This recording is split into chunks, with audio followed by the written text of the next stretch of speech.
கேட்பதற்கும் வேண்டுவதற்கும் அதிகமாய் செய்திடுவார். அதிசயம் செய்திடுவார். இயேசு அதிசயம் செய்திடுவார். ஆவிக்குரிய உன்னதமான அனுபவங்களில் மட்டுமல்ல, இந்த பூமிக்குரிய நிலைகளிலும் கர்த்தர் நம்மையும் நம் குடும்பத்தையும் ஆசீர்வதிப்பார், மேன்மைப்படுத்துவார்.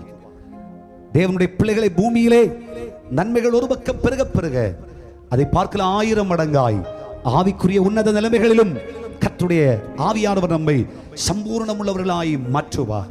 விசுவாசத்தை விட்டு விடாதிருங்கள், நம்பிக்கையில் உறுதியாயிருங்கள். இந்த காலநிலையிலே உங்கள் இருதயம் தைரியமாய் இருப்பதாக சம்பூர்ணமாய் மாற்றப்படுவோம். வேத புஸ்தகத்திலே நாம் வாசிக்கும் பொழுது தேவனுடைய பிள்ளைகளே நம்மை சம்பூர்ணமாய் மாற்றுவது கர்த்தருடைய விருப்பம்.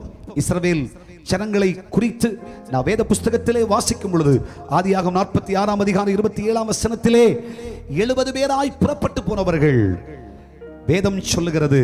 காலங்கள் உருண்டோடிற்று.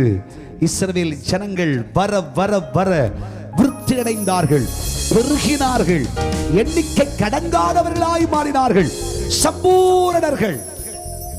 ஆமென் சொல்லுங்க பார்க்கலாம். உண்மையாகவே கர்த்தருடைய பிள்ளைகளாகிய நம்மை ஆண்டவர் தரித்திரவாசிகளாய் வைப்பதில்லை. நம்மை கையேந்தும் நிலையில் தெய்வம் நிறுத்துவதில்லை. சங்கடகரமான ஒரு நிலையில் தெய்வம் நம்மை விட்டு போவதில்லை. நிச்சயமாய் எல்லாவற்றிலேயும் நீ கலங்காதே, நான் உன்னோடு கூடவே இருக்கிறேன், நீ சம்பூர்ணனாய் இருப்பாய், உனக்கு ஒரு குறைவும் இல்லை என்று நடத்துகிறவர் நம்முடைய கர்த்தர். ஆகவே கர்த்தருடைய வசனத்தை கேட்கிற கர்த்தருடைய பிள்ளைகளே, கன்மலையாகிய கிறிஸ்துவுக்குள்ளே கன்மலையின் வெடிப்புகளுக்குள் வாசமாயிருங்கள், விட்டு வெளியே போகாதீங்க. கரங்களை தட்டி கேட்பதற்கும் வேண்டுவதற்கும் அதிகமாய் செய்திடுவார். அதிசயம் செய்திடுவார். இயேசு அதிசயம் செய்திடுவார்.